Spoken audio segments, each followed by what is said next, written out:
Episode की starting भी वहीं से होती है जहाँ पे हमारा लास्ट पार्ट एंड हुआ था और हम वांगलिन को देखते हैं जो कि अपने रूम में बैठा हुआ था और यहाँ पे कल्टीवेट कर रहा था और वो उन डीमन क्रिस्टल्स को रिफाइन करने में लग जाता है और कहता है कि क्या मैं इनके जरिए से इन्हें सेलेस्टियल स्पिरिचुअल एनर्जी में ट्रांसफॉर्म करके सोल ट्रांसफॉर्मेशन के लेट स्टेज पे पहुंच सकता हूँ। अगर ऐसा हुआ तो बहुत कमाल हो जाएगा क्योंकि मेरे पास जो सेलेस्टियल जेड्स है वो इनफ नहीं है कि मैं इनके जरिए से सोल ट्रांसफॉर्मेशन के लेट स्टेज पे पहुंच पाऊँ। यहाँ पर तेज रोशनी सभी को नजर आती है और जो हुपा और मिस्टर 13 है ये दोनों अलर्ट हो जाते हैं और कहने लगते हैं कि तुम जो कोई भी हो अभी के अभी वहीं रुक जाओ। और हम देखते हैं कि याओ कोई नहीं बल्कि याओ जिगजियो है। यहाँ पे वो कहती है कि मुझे कमांडर वांग से कुछ बात करनी है इसलिए मुझे अंदर जाना है, लेकिन यहाँ पे 13 उसे रोकने का ऑर्डर देता है। लेकिन भाई यहाँ पे यह आते साथ ही इन सभी को फ्रीज कर देती है और अंदर जाने की कोशिश करती है। तभी वांगलिन की टेरिफाइंग और जिगजियो को रोक देती है और कहने लगता है कि फेलो कल्टीवेटर अगर तुम्हारे पास कोई ठीक ठाक रीजन नहीं हुआ यहाँ आने का तो मुझे ब्लेम मत करना कि फिर मैं तुम्हारे साथ क्या करूंगा। जिगजियो भी कहती है कि हाँ मेरे पास एक इम्पोर्टेंट मैटर है जिसके बारे में मैं तुमसे बात करना चाहती हूँ। जिसके बाद वो अंदर आती है। वांगलिन अपनी आंखें तक नहीं खोलता और ये आते साथ ही यहाँ पर एक ऐसा बैरियर लगा देती है कि कोई भी बाहर का इंसान इनकी बातें नहीं सुन सकता। और याओ जिगजियो मुद्दे पे आती है और कहती है कि फेलो कल्टीवेटर वांग मैं यहाँ पर आपसे एक रिक्वेस्ट करने आई हूँ। मैं चाहती हूँ कि आप मेरी काम में हेल्प करें। असल में जब मैं यहाँ इस डीमन स्प्लिट लैंड में आई थी तो यहाँ पर मुझे एक केव के बारे में पता चला जो कि एक सेलेस्टियल की केव है और सेलेस्टियल रियलम कोलैप्स हो जाने की वजह से वो जो सेलेस्टियल था वो इस केव में आया था। उसने खुद को यहाँ से हील किया लेकिन फिर वो कहाँ गया किसी के बारे में नहीं पता। पर इस केव में जाने के लिए मुझे कुछ रिस्ट्रिक्शंस को तोड़ना होगा और मैं इसी में आपकी हेल्प चाहती हूँ क्योंकि मैंने सुना है कि फेलो कल्टीवेटर वांग आप रिस्ट्रिक्शंस में बहुत ज्यादा माहिर है। तो मुझे लगता है कि आपकी मदद से मैं ब्रेक थ्रू कर पाऊँ और उसके अंदर हम जा सकते हैं। और रही बात आपके प्रॉफिट की तो जो भी हमें मिलेगा हम आधा आधा आपस में बांट लेंगे। अब वांगलिन अपनी आंखें खोलता है और मन में कहता है कि अगर ये मुझसे हेल्प लेने के लिए आई है तो जाहिर है उस केव में कुछ ना कुछ तो बहुत इंपॉर्टेंट होगा। लेकिन ये लड़की मुझे कहीं से भी ट्रस्ट वर्दी तो लगती नहीं, मुझे और ज्यादा इन्फॉर्मेशन चाहिए। तो वांगलिन उससे कहता है कि फिलहाल मैं कल्टीवेट करने में बिजी हूँ तो आपकी मदद नहीं कर सकता। जो सुनकर याओ जिगजियो कहती है कि फेलो कल्टीवेटर वांग मैं जानती हूँ कि आप ब्रेक थ्रू करना चाहते हैं और सोल ट्रांसफॉर्मेशन के लेट स्टेज पे पहुँचना चाहते हैं, लेकिन अफसोस की बात है जो जेड्स आप ले रहे हैं ना ये आपके लिए इनफ नहीं है और इस जगह पे तो सेलेस्टियल जेड्स बहुत ज्यादा रह रहे हैं और मैं यहाँ अपनी सिंसियरिटी दिखाने के लिए मेरे पास जितने भी जेड्स हैं मैं वो सभी आपको देना चाहती हूँ और ये इतने ज्यादा इनफ तो होंगे कि आप एटलीस्ट सोल ट्रांसफॉर्मेशन के लेट स्टेज पे ब्रेक थ्रू कर जाओ। ये देख के वांगलिन भी हैरान था। फिर तभी वो कहती है कि पर चिंता मत कीजिए ये तो बस आधा अमाउंट है, जैसे हमारा एग्रीमेंट पूरा हो जाएगा मैं आपको बाकी के भी प्रोवाइड करा दूंगी। वांगलिन जानता है कि बहुत बड़ा ही कोई टास्क होगा तभी ये मेरे पास आई है। वांगलिन उससे कहता है कि पर मैं जानता हूँ कि इस काम में बहुत ज्यादा खतरा होगा और मैं अपनी जान को खतरे में नहीं डाल सकता। जिसपे याओ जिगजियो उसे एक ब्लड सोल पिल दिखाते हुए कहती है कि चिंता मत करो, खतरा चाहे जो हो तुम नहीं मरोगे। अब ब्लड सोल पिल को देखकर वांगलिन भी हैरान था और उसने इसके बारे में सुना था कि ये एक ऐसा पिल है जिसे कि ब्लड एंसेस्टर ने अपनी एक बहुत ही सीक्रेट टेक्निक से इसे रिफाइन किया है और ये किसी लाइफ सेविंग ट्रेजर से कम नहीं, क्योंकि जब कोई इसे कंज्यूम करता है तो इसके यूज करने पर अगर उसकी पूरी बॉडी इवन की उसकी स्पिरिट भी डिस्ट्रॉय हो जाए तो भी वो इसके जरिए से एस्केप करके वापस से अपने उसी फॉर्म में आ सकता है। वांगलिन समझ आता है कि इसके पास ये लाइफ सेविंग ट्रेजर है तभी इसे मरने से डर नहीं लगता। अब वांगलिन इससे कहता है कि बताओ आखिर इसे कैसे यूज किया जाता है क्योंकि मैंने भी इस ट्रेजर के बारे में सुना है। याओ जिगजियो कहती है कि वो तो मैं तुम्हें तभी बताऊंगी जब तुम मेरे साथ चलने के लिए मान जाओगे।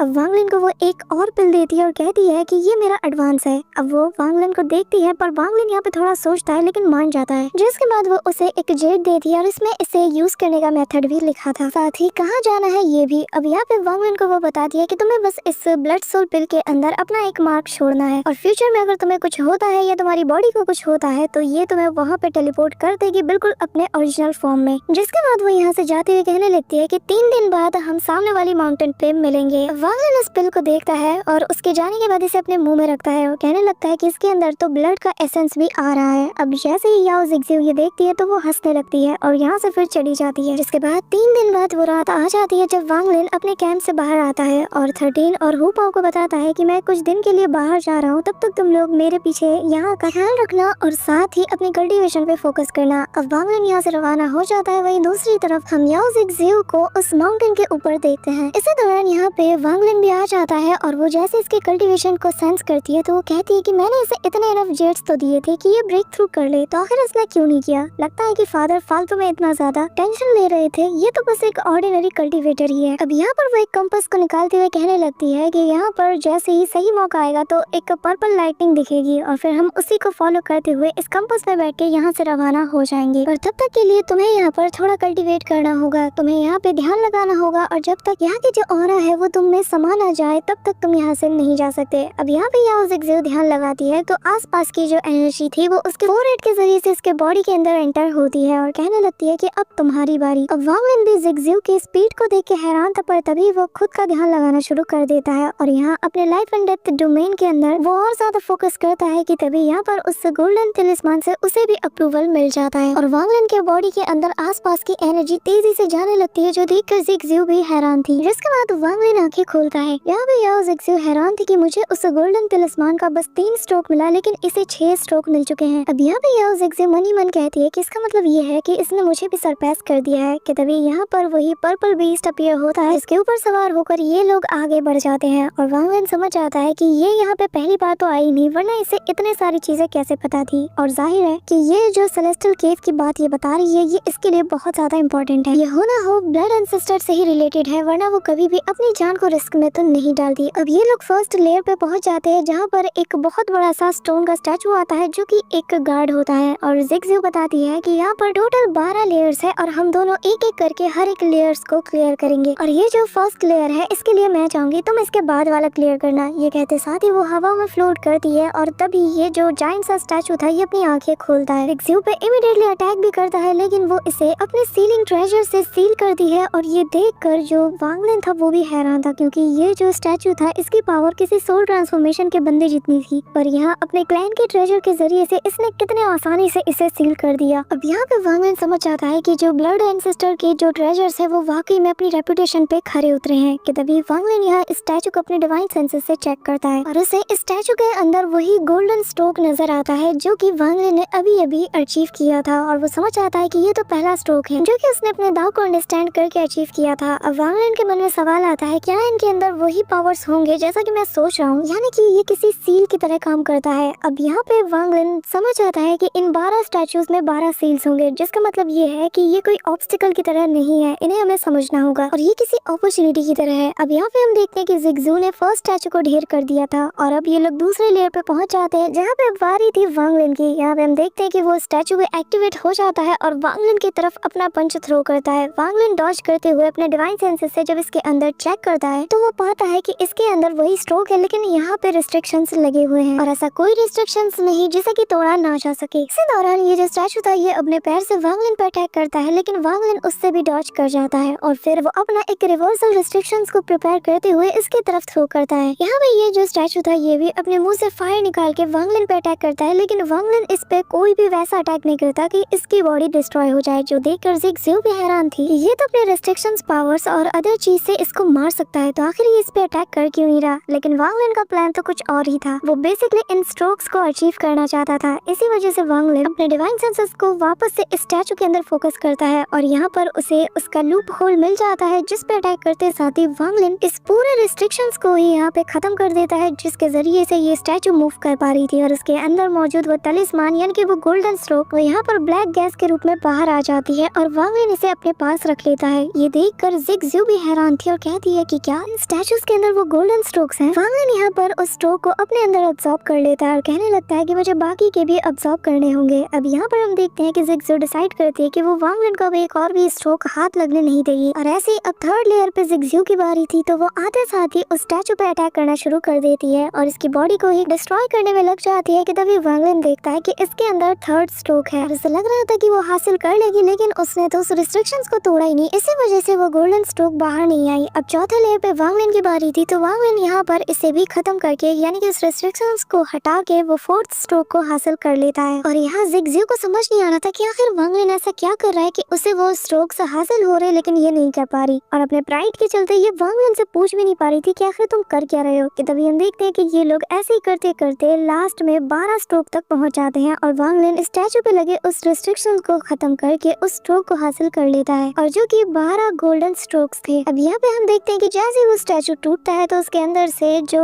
वर्ड यहाँ पे निकल के आता है गोल्डन लेटर्स में, तो उसमें लिखा था लिन। अब वांग लिन कंफ्यूज था कि तभी उसके सामने एक फिगर अपीयर होता है जो कि कहता है कि मैं हूँ किंग लिन। अब यहाँ पे वांग लिन थोड़ा सोच में पड़ जाता है और कहने लगता है कि किंग लिन शायद ये वो मास्टर होगा जो कि इस केव का ओनर है। अब वांग लिन उस लेटर को भी अपने अंदर अब्सॉर्ब कर लेता है और मन में सवाल करता है है कि मुझे जल्द से जल्द यहाँ से निकलना होगा क्योंकि मुझे कुछ ठीक नहीं लग रहा, क्योंकि हर एक लेयर पहले वाले से ज्यादा स्ट्रॉन्ग था। हालांकि ज़िगज़ू इन लेयर्स को बहुत आसानी से तोड़ सकती थी, तो यहाँ वो मुझे किस काम के लिए लेके आई। यहाँ पे वांगलिन को इसके ऊपर शक होता है और वो समझ जाता है कि यहाँ पर कोई और बड़ा खतरा है जिसे टालने के लिए ये मुझे यहाँ ले आई है। इसी के साथ हम देखते हैं कि यहाँ पर एक बहुत बड़ा सा एंट्रेंस अपीयर होता है जो कि बहुत ही टेरिफाइंग ऑरा को रिलीज कर रहा था, जिससे कि याओ ज़िगज़ू और वांगलिन अपने अपने शील्ड बना के रोकते हैं। जिसके बाद जैसे ही सब कुछ थम जाता है तो वांगलिन समझ जाता है कि कोई बहुत बड़ा खतरा उसका इंतजार कर रहा है और अब तो यहाँ से ये लोग वापस भी नहीं जा सकते। कि तभी यहाँ पर उस एंट्रेंस के सामने व्हाइट कलर में एक फिगर अपीयर होता है जो कि कहने लगता है कि तुम लोगों को मेरे 3 स्ट्राइक्स का सामना करना होगा, जिसके बाद ही तुम लोग इसके अंदर जा सकते हो। जिस पे ज़िगज़ू बताती है कि हम दोनों मिलकर एक एक स्ट्राइक को काउंटर करेंगे और जो लास्ट वाला स्ट्राइक होगा उसे दोनों मिलकर हैंडल करेंगे। जिस पे ये बंदा भी मान जाता है और कहता है कि जो पहले स्ट्रोक का सामना करना चाहता है वो आगे आए। अब यहाँ पे ज़िगज़ू वांगलिन को आगे जाने को कहती है, पर तभी वांगलिन कहता है कि अगर मैं मना कर दूं तो। जिस पे ज़िगज़ू कहती है कि तुम देखकर ही समझ गए होगे कि बाहर जाने का रास्ता अब सील हो चुका है, तो तुम यहाँ से पलट के नहीं जा सकते और यहाँ इस जगह पर आने के बाद तुम सिर्फ इस मेंशन के अंदर जाके ही सरवाइव कर सकते हो, वरना तुम मारे जाओगे। अब वांगलिन कहता है कि अच्छा तो तुमने मुझसे झूठ कहा था, तुम मुझे यहाँ पे इन लेयर्स का बताकर लाई थी, लेकिन असल में हमारा टारगेट तो इस एंट्रेंस के चैलेंज को पूरा करना था। जिस पे वो कहती है कि हमें बस साथ मिलकर उन 3 स्ट्राइक्स को हैंडल करना है, जिसके बाद हम दोनों ही इस मेंशन के अंदर जा सकते हैं। अब यहाँ पे उसकी ये बात सुन के वांगलिन कहता है कि फेलो कल्टीवेटर याओ, मैं अभी सोल ट्रांसफॉर्मेशन के मिड स्टेज पे हूँ, तो आखिर तुम्हें किस एंगल से लगता है कि मैं एक एक्सटर्नल लेवल के स्वॉर्ड स्ट्राइक को ऐसे हैंडल कर पाऊंगा। जो सुनकर यहाँ पे याओ ज़िगज़ू हंसती और कहती है कि वांगलिन तुम्हारे पास और कोई ऑप्शन है ही नहीं, तुम्हें मेरे साथ इस चैलेंज को एक्सेप्ट करना ही होगा और जिसके बाद ही तुम यहाँ सर्वाइव कर सकते हो। अगर हम इस चैलेंज को जीत जाते हैं तो फिर जान तुम्हारी बच जाएगी, लेकिन अगर तुम हारते हो तो तुम्हारी जान चली जाएगी। पर हाँ चिंता मत करो, तुमने तो पहले ही उस ब्लड सोल पिल को लिया है ना, तो तुम्हारी बॉडी डिस्ट्रॉय होने के बाद भी वॉइड से अपीयर हो जाएगी। वांगलिन यहाँ पे अच्छे से जानता है कि इसके दिमाग में कोई ना कोई खिचड़ी तो जरूर पक रही है, पर फिर भी उसके पास कोई और ऑप्शन नहीं होता, तो वांगलिन मान जाता है और कहता है कि उम्मीद करता हूँ कि तुम अपनी बात से मुकरोगी नहीं। और वांगलिन आगे जाता है, जो देखकर ये जो गार्डियन था ये भी अपनी पावर को एक्टिवेट करता है और आसमान की तरफ एक गोल्डन लाइट तेजी से निकलती है और वांगलिन की तरफ एक गोल्डन ड्रैगन तेजी से बढ़ता है। ये देखकर वांगलिन भी थोड़ा पैनिक करता है और यहाँ ज़िगज़ू अपने मन में कहती है कि एक ऐसा कल्टीवेटर जो कि सोल ट्रांसफॉर्मेशन के मिड स्टेज पे है, उसके लिए इस स्ट्राइक को बर्दाश्त करना बिल्कुल ही नामुमकिन है और ये तुम्हें जान से मार देगा। वांगलिन जो कि अपनी जी जान लगा के उस ड्रैगन को रोकने की कोशिश करता है, लेकिन उसके मुंह से भी खून निकलने लगता है, जो देख के ज़िगज़ू नाटक करती है और कहती है कि फेलो कल्टीवेटर वांग जल्दी से उस ब्लड सोल पिल को एक्टिवेट करो, यहाँ से निकल के अपनी जान बचा लो। अब यहाँ पर ये कहते साथ ही वांगलिन उस जेड स्लिप को बाहर निकालता है और उसमें जो जो लिखा था वांगलिन बिल्कुल वैसे ही करता है और याओ ज़िगज़ू अपने मन में कहती है कि जब तुम मेरे दिए गए उस फेक सोल पिल को अब्सॉर्ब करोगे तो इससे तुम्हारी मौत फिर तय है। अब यहाँ पे हम देखते हैं कि वांगलिन के पास एक बहुत बड़ा एक्सप्लोजन सा होता है और वहाँ पे एक बहुत बड़ा गड्ढा बन जाता है और ज़िगज़ू उस गड्ढे के पास आकर कहती है कि तुम्हें क्या लगा था कि ये जगह जो कि मेरे ब्लड क्लैन के लिए किसी ट्रेजर की तरह है, मैं इस जगह के बारे में किसी और को पता लगने दूंगी और वो भी तुम्हें, और तो और इतने बड़े सीक्रेट के साथ मैं तुम्हें यहाँ से जिंदा बाहर जाने दूंगी। और वांगलिन मेरे ब्लड क्लैन के लिए अपनी जान को सैक्रिफाइस करना तुम्हारे लिए एक बहुत बड़ा ऑनर है। कहते साथ ही वो आगे बढ़ती है कि तभी यहाँ पर वो जो गार्डियन था वो कहता है कि अब जबकि फर्स्ट स्ट्राइक को अच्छे से हैंडल कर लिया गया है, अब दूसरे स्ट्राइक की बारी, क्या तुम रेडी हो? जिस पर याओ ज़िगज़ू भी अपने पावर्स को अनलीश करती है और यहाँ पे काफी सारे रेड जेट्स के जरिए से बैरियर बनाती है और कहती है कि हाँ मैं तैयार हूँ। यहाँ पे हम देखते हैं कि एक और ड्रैगन इसकी तरफ बढ़ जाता है जो कि सेकंड स्ट्राइक होती है और यहाँ पर वो उन जेट्स के जरिए से उसे ब्लॉक करने लगती है और कहती है कि मैं यहाँ पे पहले भी आ चुकी हूँ, लेकिन मैं बस 2 स्ट्राइक तक ही हैंडल कर सकती हूँ, लेकिन वांगलिन की सैक्रिफाइस की वजह से अब मैं इसे बहुत इजीली क्लियर कर लूंगी। यहाँ पे हम देखते हैं कि वो सेकंड स्ट्राइक को भी काउंटर कर लेती है और अब ये बंदा थर्ड स्ट्राइक को आगे बढ़ाता है, जो देखकर याओ ज़िगज़ू अपने फिंगर को बाइट करती है और यहाँ पर अपनी ब्लड टेक्निक का यूज करते हुए एक बहुत ही पावरफुल शील्ड को एक्टिवेट करती है और थर्ड स्ट्राइक को भी सक्सेसफुली ये काउंटर कर लेती है। लेकिन इससे ये इंजर्ड हो चुकी थी और घुटनों के बल आ गई थी, पर तभी वो कहती है कि फादर फाइनली मैंने आपको डिसअपॉइंट नहीं किया, मैंने आपका मिशन कंप्लीट कर ही लिया, फाइनली अब हमारा ये जो ब्लड क्लैन है ये और आगे तरक्की करेगा। ये कहते साथ ही वो खुश हो ही रही थी कि तभी वांगलिन की आवाज आती है और कहता है फेलो कल्टीवेटर याओ अकेले 2 स्ट्राइक्स का सामना करने के लिए बहुत शुक्रिया। उसके बाद वांगलिन उस गड्ढे से बाहर आता है और याओ ज़िगज़ू हैरान थी और कहती है कि तुम अभी भी जिंदा हो। वांगलिन जिस पे अपनी स्ट्रॉ हेड को उतारते हुए कहता है कि हाँ और तुम्हें क्या लगा, मुझे तो पहले ही पता था कि ये जो ब्लड सोल पिल तुमने मुझे दिया था ये फेक है, वरना कोई इतना प्रीशियस ट्रेजर इतनी इजीली कैसे किसी को दे सकता है, ऊपर से तुमने मुझ पर अपने डिवाइन सेंसेस से चेक भी किया कि मैं उस पिल को ले रहा हूँ या नहीं, जिसके बाद मैंने उसे लेने का नाटक भी किया। और तो और तुम्हारे दिए गए उन जेड्स को मैंने यूज नहीं किया, बल्कि मैंने उन्हें अपने बॉडी के अंदर स्टोर किया, वो भी सेलेस्टियल क्रिस्टल्स के रूप में, ताकि मेरी बॉडी के पास एक शील्ड मौजूद हो। अब यहाँ पे ज़िक्ज़ियो समझ जाती है कि असल में वांग लिन ने फर्स्ट स्ट्राइक को अपनी पावर से नहीं, बल्कि जो सेलेस्टियल जेड से उसने सेलेस्टियल क्रिस्टल बनाया था उससे रोका था। और फिर ज़िक्ज़ियो यहाँ एक्सप्लेन करते हुए कहती है कि अब मैं समझ गई, तुमने असल में उस स्वॉर्ड के इम्पैक्ट से उस गड्ढे में गिरने का नाटक किया और मेरे 2 स्ट्राइक को झेलने तक का इंतजार किया, ताकि मैं कमजोर हो जाऊं और तुम मेरे अगेंस्ट एक्शन ले सको।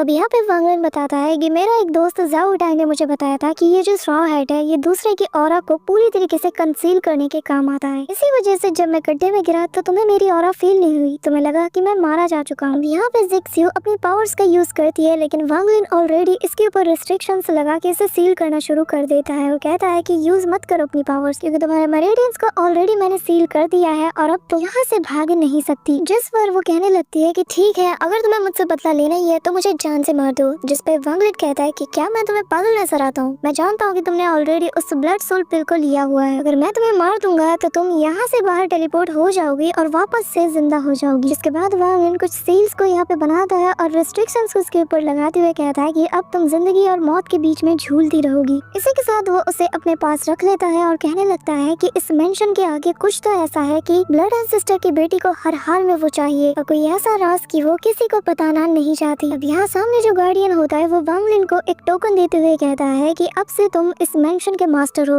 और ये रहा इस मेंशन का टोकन, जिसके जरिए से तुम एंटर भी हो सकते हो और एग्जिट भी। वांग लिन इस टोकन को हाथ में लेता है और उसे याद आता है कि इसने ऐसा ही टोकन उस स्प्रिट डीमन लेक के उससे टाइट के दौरान देखा था और वांग लिन फिलहाल के लिए नहीं समझ पा रहा था कि आखिर इनके बीच का कनेक्शन क्या है। जिसके बाद वांग लिन इस मेंशन के अंदर एंटर होता है और जैसे ही वो सामने आता है तो वो देख के हैरान था कि हर एक सिंगल चीज सेलेस्टियल जेड से बनी है और साथ ही हर एक जगह पे रिस्ट्रिक्शंस भी लगे हुए थे, लेकिन ये सारे रिस्ट्रिक्शंस कहीं ना कहीं एक दूसरे से कनेक्टेड भी थे। कि तभी वांग लिन की नजर एक छोटे से पवेलियन पे जाती है जहाँ पे टेबल के ऊपर एक जग रखा हुआ था और वांग लिन इस जगह पे बहुत इजीली पहुंच जाता है और समझ जाता है कि इससे पहले शायद कोई यहाँ पर आया होगा जिसने कि यहाँ के रिस्ट्रिक्शंस हटा दिए हैं। और तभी आसपास की दीवारों में उसे एंशिएंट कल्टीवेशन वर्ल्ड के 18 सील फॉर्मेशन नजर आती है। इसी दौरान वांग लिन उस जग को उठा के उसे स्मेल करने के बाद उसे टेस्ट करता है और कहता है कि इसमें बहुत मुश्किल से 10 बूंद ही बची होगी। अब वांग लिन उसकी एक बूंद को टेस्ट करता है और मन में कहता है कि ये वाइन कोई ऑर्डिनरी वाइन तो हो नहीं सकती। अब उसकी एक बूंद को लेते साथ ही वांग लिन को यहाँ पे चक्कर आते हैं और वो डीप स्लीप में चला जाता है और अपने मन में कहता है कि मुझे लगा नहीं था कि इस एक वाइन की एक बूंद मुझे 1 साल के लिए सुला देगी।